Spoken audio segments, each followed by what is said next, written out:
2014-19 దాకా నేను చేసిన అనుభవాన్ని బట్టి దాన్ని బట్టి యాక్చువల్గా ఒక estimation it is rough estimation.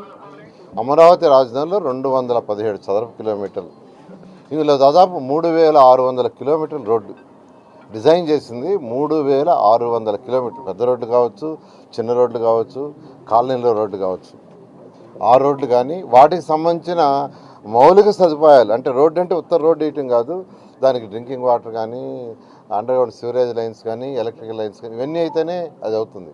అవి కానీ అధికారులు కట్టే బిల్డింగ్స్ కానీ, లేదు సెక్రటరియట్ కోసం కట్టబోయే 5 బిల్డింగ్స్ కానీ, అసెంబ్లీ, ఇవి మెయిన్. అసెంబ్లీ, సెక్రటరియట్ కట్టబోయే 5 బిల్డింగ్స్, అధికారులకి నివాసాలు, ఈ పార్ట్ వరకు ఒక 2.5 yearsలో కంప్లీట్ చేయొచ్చు అనే ఆలోచనలో ఉన్నాను ఎస్టిమేషన్. బట్ అధికారులతో కూర్చొని క్లారిటీ తీసుకొని ప్రజలకు వివరించడం జరుగుతుంది.